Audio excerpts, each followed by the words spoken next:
Welcome to the Martin Bailey Photography Podcast. It's January 5, 2020, and this is episode 692. A very happy new year to you as we dive into the third decade of the 21st century. I've spent a few days returning to my 2019 top 10 selection and whittled it down to what I consider to be my favourite 10 images of the year. It was a tough process as usual, but I've talked about the process itself at length almost every year since 2007, so I'm going to skirt over that with a few thoughts today.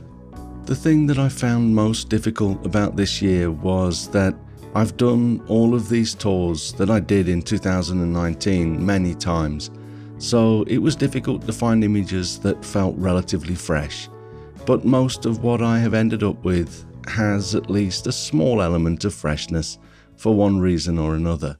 For notes on the selection process, I've put a grid of previous year's podcasts at the end of the post for this week's episode, and you can find that at mbp.ac/692 if you're interested. We'll work through the top 10 images in chronological order, as I don't necessarily want to order them any further than including them in the list. The first image is from my Hokkaido winter landscape tour, which I will be starting for this year on the day that I release this podcast, literally in a few hours. These are the falls behind the hotel that we stay in for the first 3 days as we travel around BA, making mostly minimalist photographs of the snow-covered hills and trees. I love the work from this trip, but because I've shared it many times, I decided to include this shot, which is not what I would call minimalist in the least. There's a lot of detail, and 24mm is a much wider focal length than I often shoot on this trip. That in itself is one of the things that I felt fresh at this location for me. I usually prefer going in close and picking out details, and that's probably why I found this somewhat refreshing. This next image is from my Japan winter wildlife tour, and one that is probably the closest to the sort of work that I usually shoot, but I couldn't help but leave this in my selection. You probably won't appreciate the reason for that at the web size for this image, as I found myself unable to remove this after going through the images on a 54-inch 4K TV screen as I shared my final 24 images with my wife to get her opinion and help me whittle them down to the final 10. This shot really came to life on a big screen, which is hardly surprising because the details need to be viewed larger to really understand what's happening. As with a large print though, images can come to life when viewed large, and that right there is part of the appeal of large format prints to me as well. The next image is also from my Japan winter wildlife tour, and I was attracted to this more than anything by the serendipity of the owl's attention being caught by the scratching of the nuthatch that was scuttling around on the side of the tree. The owl wouldn't have been able to see the small bird from its vantage point, so it must have been the sound that alerted it to the nuthatch's presence. The following image has remained a favourite of a series of 3 images that I cropped down to a 4:5 ratio, all of the same pair of red-crowned cranes dancing together at the end of the day. It was so late by the time I shot this, I had to pump my ISO up to 8000 at f11 to get this shot at a 400th of a second shutter speed, which is what I needed to freeze the moment. I suppose I'm also including a few points for the technology as well, as this image would simply have not been possible even just a few years ago. The only problem with shooting wildlife in this level of light is that you have virtually no chance to get a catch light in their eyes, and I don't like to use a flash for that purpose. But I think the form of the birds and the minimalist white-on-white look that I love still makes for a shot that I find very appealing. That's also what I like about the next image, shot 3 months or so later in Walvis Bay in Namibia, during my complete Namibia tour. We were treated with a beautiful morning mist that I'd expected to burn off quite quickly, but which actually hung around for over an hour. The very pale pink of the flamingos against the mist and the water in this highly diffused morning sunlight was lovely to watch and photograph. The reflections were a little bit ripply, but defined enough to form a pleasing additional dimension that basically disappears if the wind gets up any higher. The mist was again cutting out a lot of light, forcing me to work at ISO 5000 for this image for an 800th of a second at f10. I like to keep a reasonably small aperture for these shots, as the depth of field is too shallow for multiple subjects if you open it up much more than this. At the end of the same day, we were back out on the beach enjoying the fact that the EOS R has an articulated LCD so that I could drop the camera down literally to water level to capture the beautiful salmon pink tones of the setting sun behind the flamingos that were gathering there in large numbers now to spend the night in a group. Also gaining protection from being in groups, the zebra in the Etosha National Park played a large part in my photography last year. I love this shot of a young zebra merged into his dazzle, doing just that as they made their way across the plains. This area was a rarity with a reasonable amount of vegetation, albeit very dry. Most of the rest of the park was very barren in 2019, as the country struggled with a particularly bad drought. I love taking my zebra shots into black and white, as I think it helps us to concentrate on the graphic appeal of these beautiful black and white equidae. That's just a lucky bonus for the photographer, really, but of course the zebra need their stripes to confuse the likes of the guy in the next photo. I have had this image on the desktop of my iMac for most of the last 6 months since returning from Namibia, and absolutely love the serenity of this lion as he snoozes in the morning sun, also in the Etosha National Park, Namibia. I find it amazing that these animals are so similar to their cousins that share the houses with millions of humans around the world, despite them weighing probably 80 to 100 times more than those cousins. Still, it's always a privilege to get so close to these magnificent big cats, and I was particularly happy that this guy was on a slope, allowing me to get a shot from a vehicle that looks like it's much lower. This is a special bonus in Etosha, as you aren't allowed out of the vehicle at all.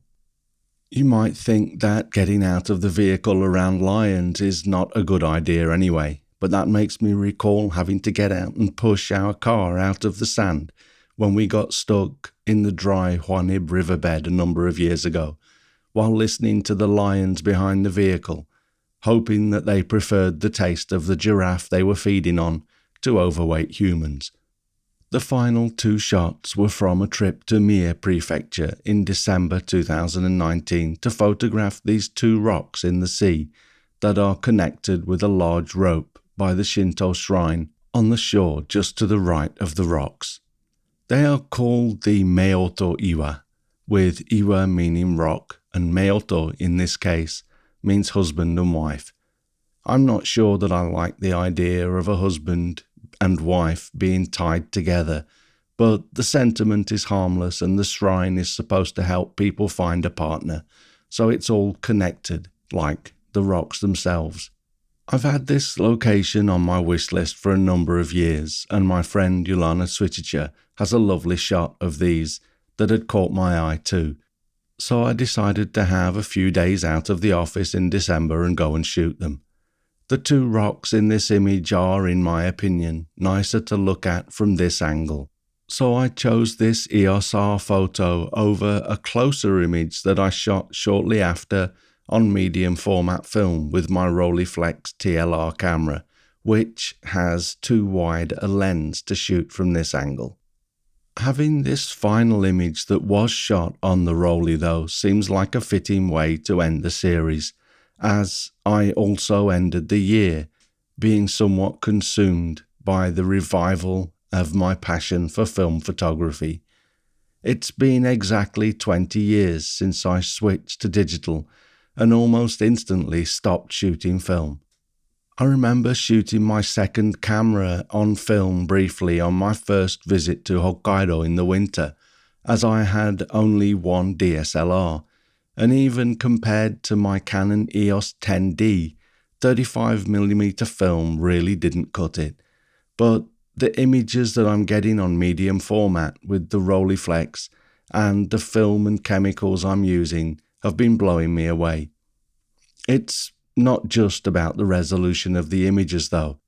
I have thoroughly enjoyed becoming more comfortable with developing my own film at home since getting the revolutionary lab box, and with Fujifilm re-releasing their Neopan 100 Acros 2 film, and me having found the Rollei RPX film. I'm kind of in film heaven at the moment. The final photo for this series is a 2-minute exposure on the Neopan Acros 2, with a cormorant that stayed almost completely still for the entire 2 minutes, which I thought was very nice of him. I love the soft quality of the light in this image and how the horizon line is barely distinguishable from the sky.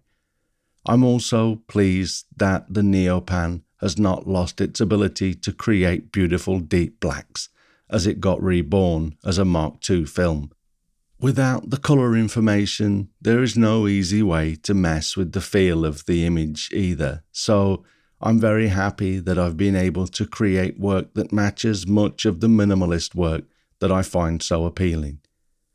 I'm not sure how much of it I will have time to shoot, but I've just packed 25 rolls of film into my bag to take with me on the Hokkaido Winter Landscape Tour that I will be on by the time most of you listen to this.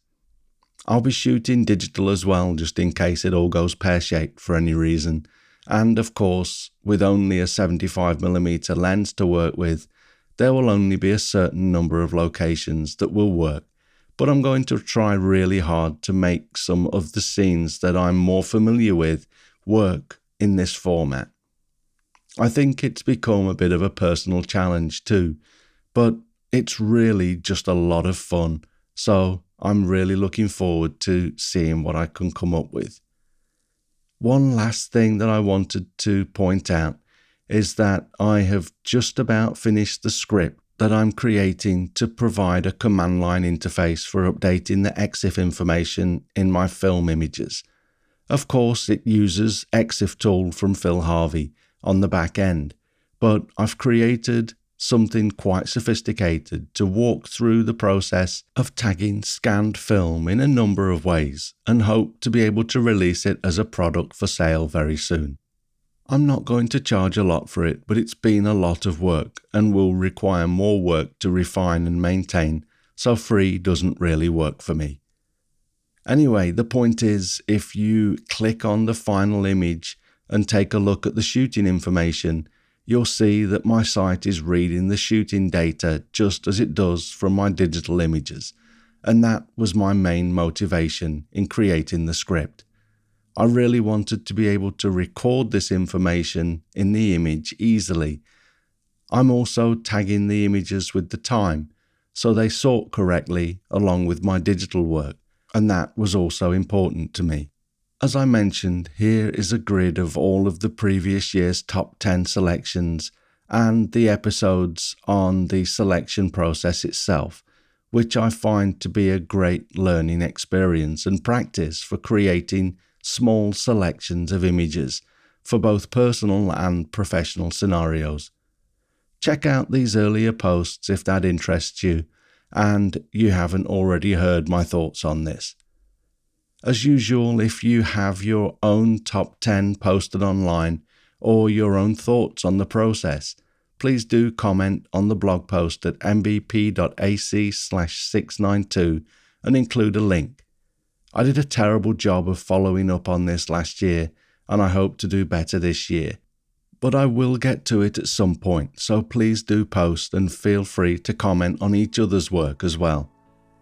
In the meantime, I'm off to Hokkaido, and I have not been able to create anything for release next week, so unless we get any serious downtime during the trip, I'll be back in 2 weeks. All the best for 2020, and I'll see you on the flip side. Thanks very much for listening today. If you enjoy this podcast, please share a link with your friends. Subscribe in iTunes or your favorite podcast program to ensure uninterrupted delivery. If you have a moment to rate the podcast or leave us a review in iTunes, that helps to keep us relevant in the huge number of podcasts out there now. You can find me on Instagram, Facebook, Twitter, and LinkedIn, and links to everything that I'm up to are at martinbaileyphotography.com, so do drop by and take a look. I'll probably be back in 2 weeks' time with another episode. So in the meantime, you take care and have a great couple of weeks, whatever you're doing. Bye-bye.